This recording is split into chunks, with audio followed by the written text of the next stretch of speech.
Welcome back to the Chess4Life Spotlight. I'm your host, Elliott Neff, a national master in chess and the founder of Chess4Life. With me today, I have a guest I've been absolutely looking forward to reconnecting with because I can remember meeting this gentleman when I was playing in my first US Open Chess Championships. And meeting him then as a kid, looking up to him and his experience, this gentleman has invested his life in education, 30 plus years in public school education, traveling the world playing chess all over and using the game of chess as a vehicle for positive impact. He has done so much to further education. I'm excited to have this conversation. Welcome to the show, Dewain Barber. Thank you, Elliott. Pleasure being here. And it's just, for me, it's all about chess and kids, and it's been that way. That's awesome. And Dewain, I like to let our audience get to know our guests, right out the gate here. Why don't we just start with what is like one of your most memorable trips with the game of chess? Like 50 years worth, there's a lot of memorable trips. One particular one was when I took a junior high school team to the Nationals. And when you fly to the Nationals, a place like Indiana, and the kids are from Buena Park, California, that's a bit of a hike. And so the night before, I got together with the parents and the students, my team of 5, and I passed out a checkbook magnetic. And every kid's got his checkbook magnetic. And I said, now, when you get on the plane, what we'll do is we'll open them up and you guys can play for a couple of hours, give them something to do instead of just sit there and look at the clouds go by. And so who ends up sitting across from me but my number one board? His name was Andrew Kulikauskas, originally Lithuanian and living in American citizen living in the United States, but has family in Lithuania. So we get on the plane's, going down and we're having a good time, relaxing and everything. And then I turned to Andrew and I said, Andrew, take out the magnetic. Let's go ahead and play a game. Now, as a school teacher, you learn body language. If you do not know it, you will die and never be a school teacher again.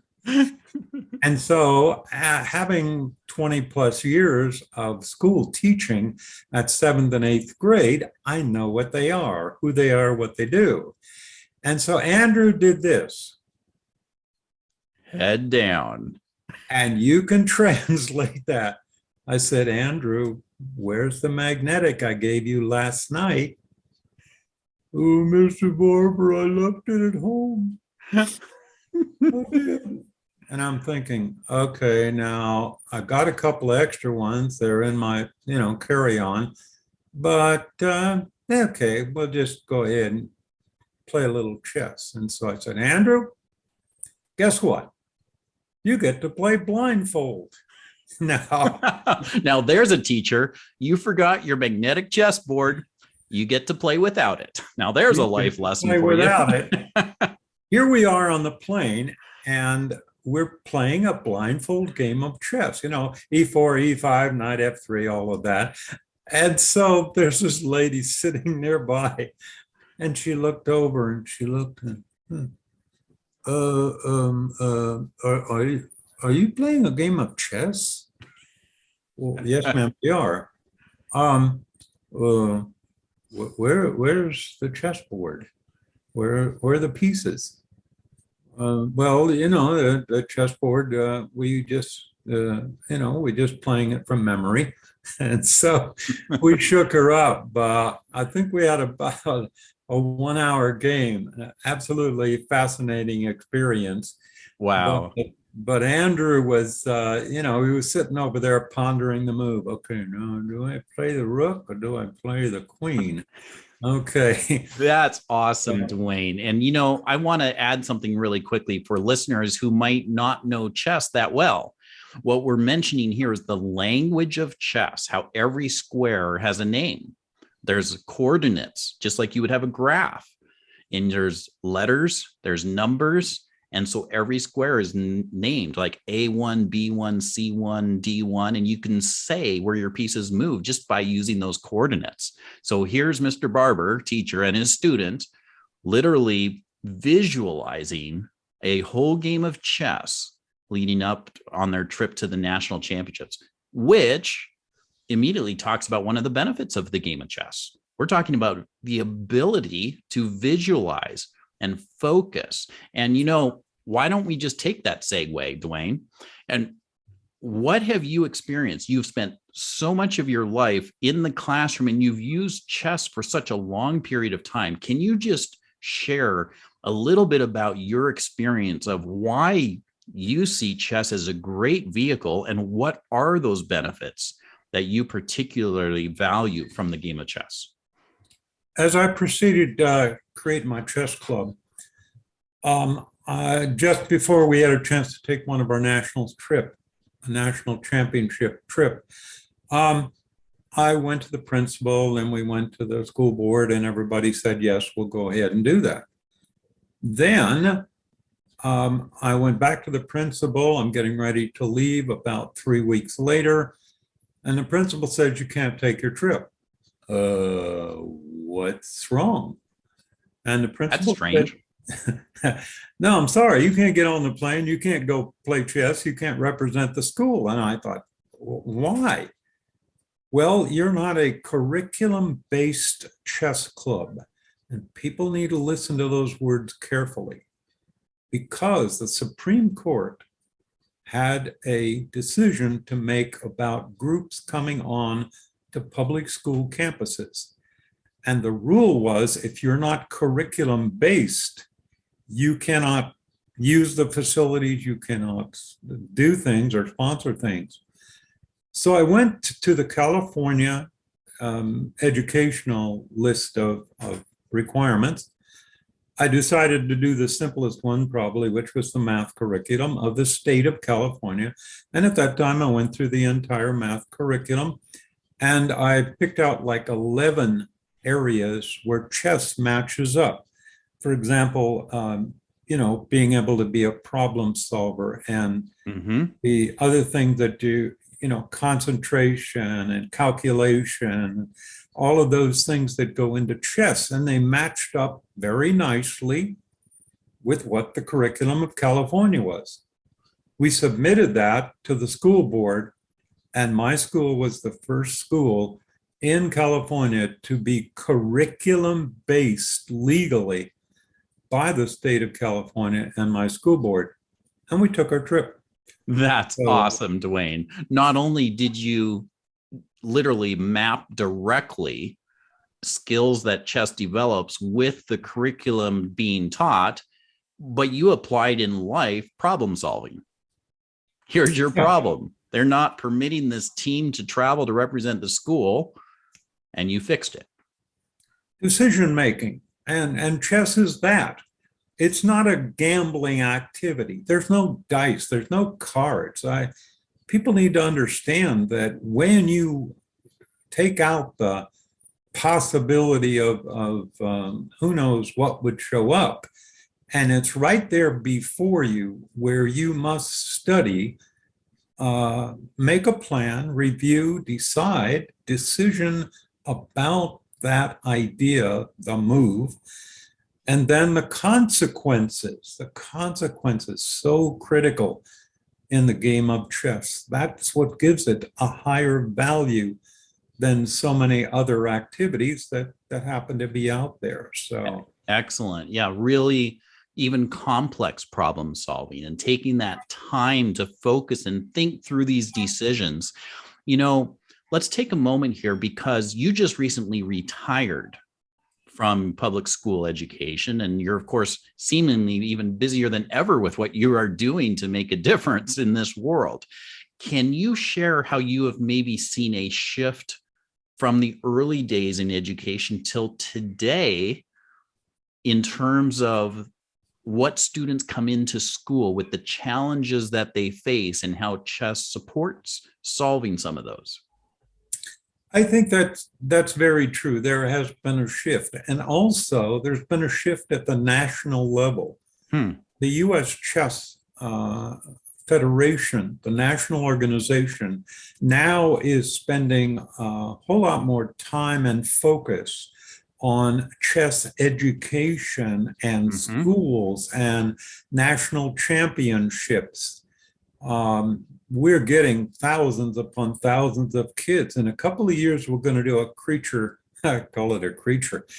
It's called the Super Nationals. There have been 6 of them. I've been to all 6 of them. Average attendance, how about 5,570 kids who have showed up to play chess. And at one end of the hall, you have kinder. Yep, that's right. The young kids play. At the other end of the hall, you have high school kids. Wow. And a lot of those young people get a tremendous opportunity to meet and greet and make lifetime friends, which is what I have been pleased to be able to do. That's awesome to see that growth in the awareness of the importance of education via chess and the support for these efforts. So, we have just jumped right into this conversation. Let's take a pause and let's step backwards just so our audience can get to know you personally a little bit better. So do you mind sharing, where do you come from? Where did you grow up? What is it you're focused on at this stage in your life? Well, when I started out I learned chess at the age of 9. My brother taught me. We had an interesting experience of being able to learn chess together, which was really unique. I attended high school in Arizona. My father was in the military, so we did move around a lot. But finally, when he retired, we ended up in Arizona. And so at that time, I finished high school and then went to Northern Arizona University. I completed my master's degree in the teaching of history. And then my wife and I got married, and my wife and I decided, well, okay, let's see where the job opportunities happen to be. And that job opportunity was Buena Park School District. And so we moved to California and we lived in Anaheim. And I taught 7th and 8th grade there in the Buena Park School District.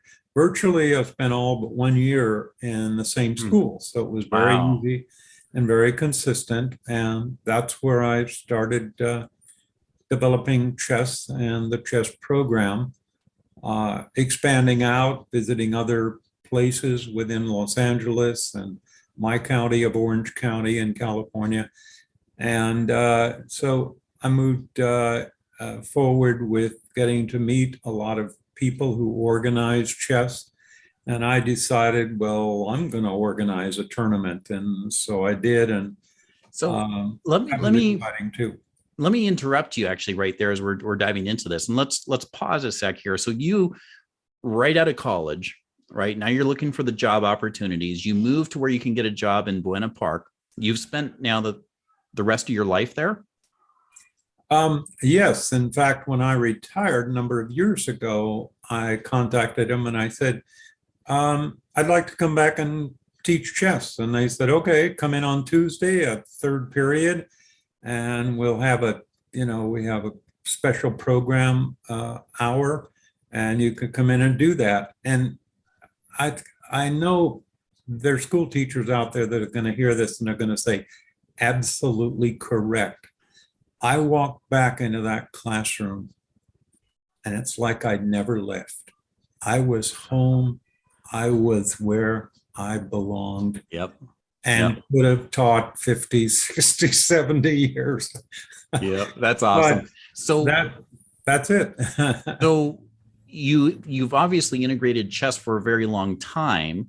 Did you bring chess into your very first year classroom, or when did that occur, and what led to your bringing chess into your classrooms? It occurred about 3 or 4 years later. I had been drafted into the Army, so I left teaching for a year. Then while I was in the Army there, I ended up stationed in Albuquerque, and then I returned to my classroom. They asked me if I wanted to be an officer, and that was a tough decision. And I said, I appreciate the offer of being able to go to officer candidate school, but I'm a school teacher. I work with young people who, well, eventually, a number of them will be in the military, obviously a career. And so I returned to the classroom. When I got back in the classroom, our principal decided, okay, everybody's going to have an activity. So whatever you want to do, you can, tell us what it's going to be. And I thought, well, I think I'll have a games club. I had to make it a broad topic. So a games club. And so I started out really basically the first year offering all kinds of different games, board games. I don't know if it was Monopoly or whatever. But then I just kept gravitating toward chess because I saw the academic opportunities in it and the learning that took place. And I studied Ferguson's report on chess and learning. Robert Ferguson, professor, had written about this topic. And he showed the connection about young people being able to accelerate their learning skills by having chess as an activity as part of their life. And I thought, well, that's pretty good. So then I, really developed in the early years. Nice. So that's how you led to you bringing chess in. And you mentioned how you kept seeing these benefits of the game as you kept really, going to chess as opposed to these other games. Do you mind sharing for an audience who might not have a background of understanding these benefits, just 2 or 3 of those key benefits that you see? I think the key benefits is one of the important ones is that it brings together people of very diverse background. As we have talked before, I've traveled to 126 countries. I've visited these places not as a tournament player where I go in and play a tournament for a week. I visit them for, anywhere from 3 to 5 days or a week or whatever, whether it's Kenya, South Africa, Chile, wherever it happens to be.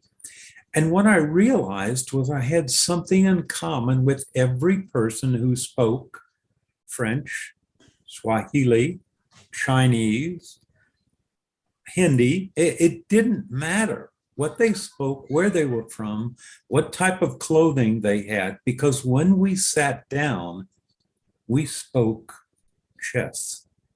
And that's a powerful statement when you can say, love that.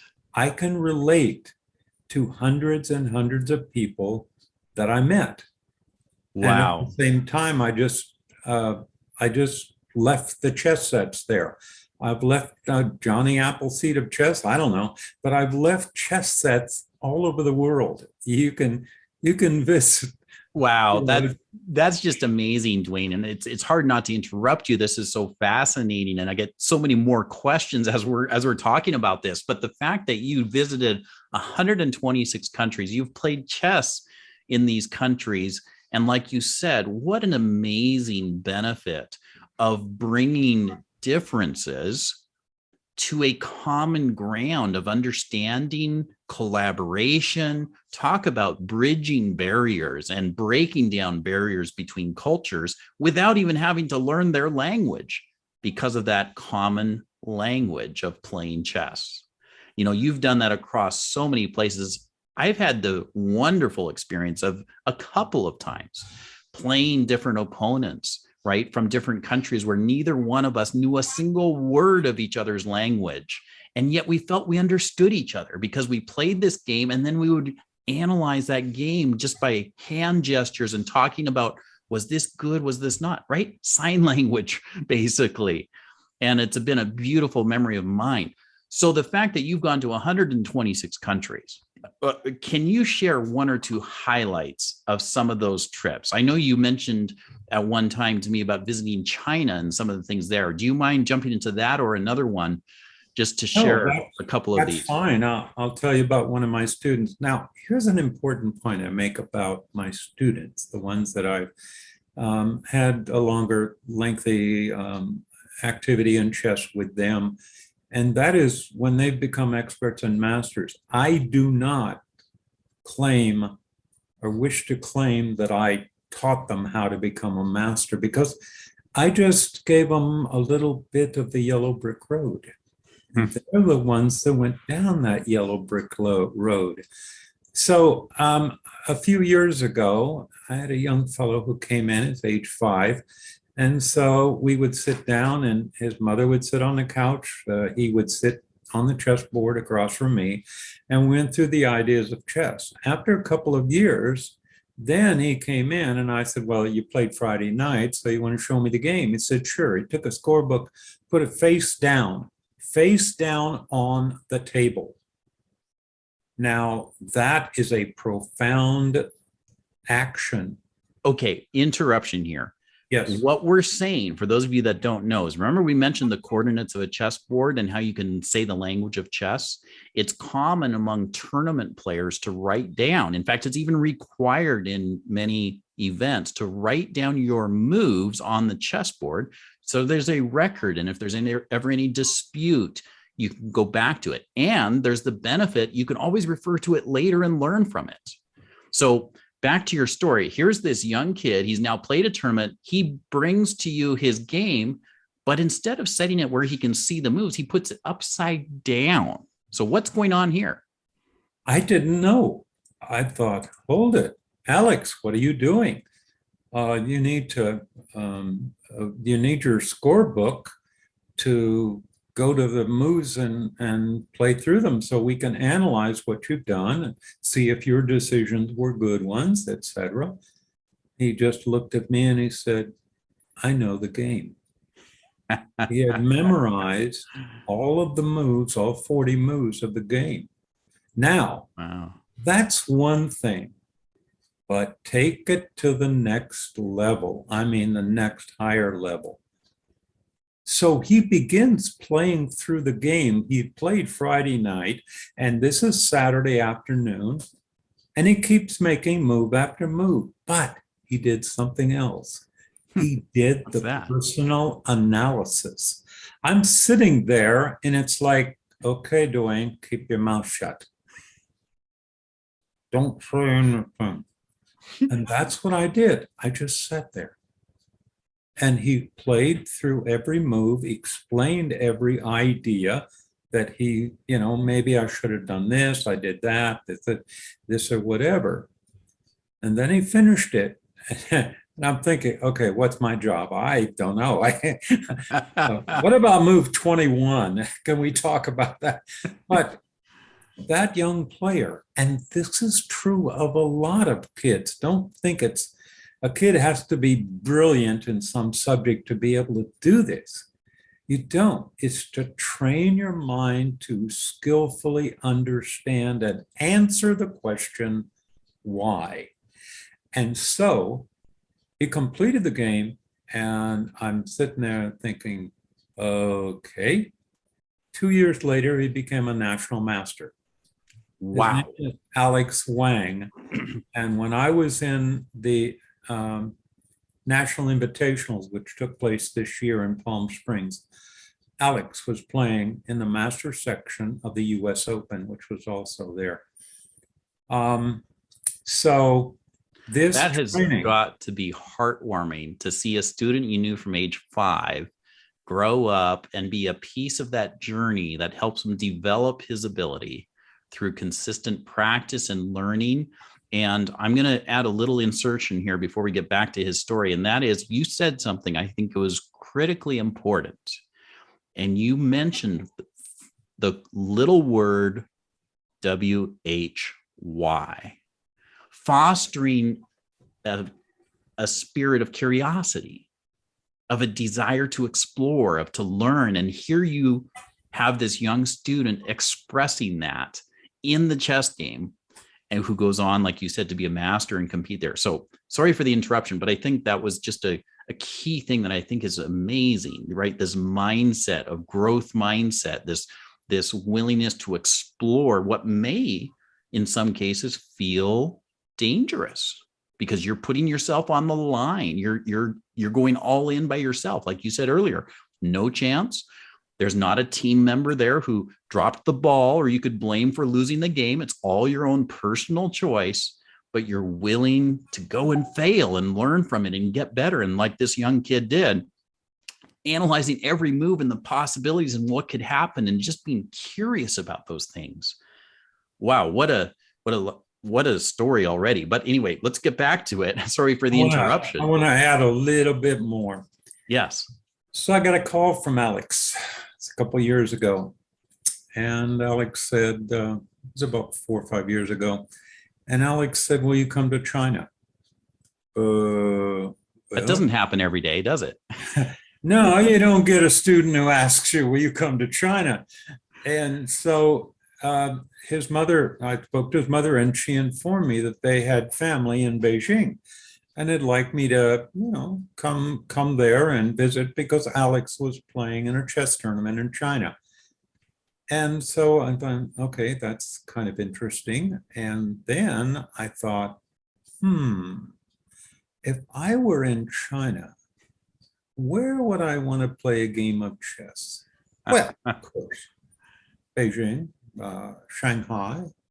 I've been to there. Xi'an, I've been to Hong Kong a number of times, but, yeah. So I asked his mother, I said, could we visit the Great Wall? And she said, well, yes, we'll go visit the Great Wall. I said, good, because I'd like to play Alex Wang at the Great Wall, on the Great Wall. And so that's what we did. So we arrived at the airport. She took us to a hotel. She picked us up the next day. And we go out and we're having breakfast and we're sitting down. And there's this group of Chinese folk a short distance away from breakfast. And one of them asks, and later I found out, asked in Chinese, who's the guy? He don't look Chinese. And she proudly looked at him and said, that's my son's coach in chess. And that was a very honorable, that I felt really honored by that statement.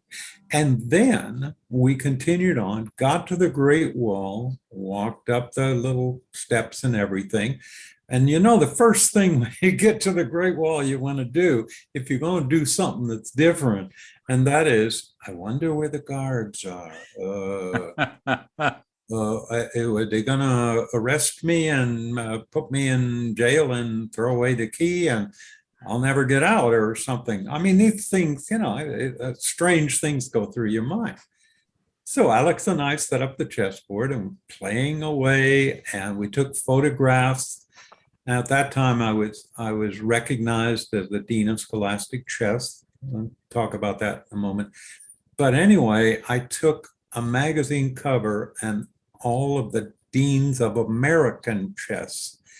And I wanted to get a photograph of their cover, their magazine, and a chess set on the Great Wall. So I did that. And so Alex and I played chess on the Great Wall, and there's this crowd forming around, and looking at it. And by the way, Elliott, it's best we don't talk about the game. Oh dear. Do we have to edit this out? I don't think we have to, but I do think that was a very difficult game in my life. Shall we say you were living on the edge at that time? Yeah, I think I was over the edge or whatever. But I don't recall, except for one college group that was on the Great Wall, and all they did was stand there, and I saw a picture of them, and I thought, man, if you're somewhere special, why don't you play chess? And so we had the opportunity to play a game of chess on the Great Wall, and that's awesome. Wherever you at, don't stop considering opportunities to do something like that. Tune in next week for part 2 of this discussion as Dewain Barber shares his journey to starting the Dewain Barber Tournament of K8 Champions and the impact he's made in the chess community. Subscribe to our YouTube channel and podcast so you don't miss out on many more amazing stories of chess transforming lives.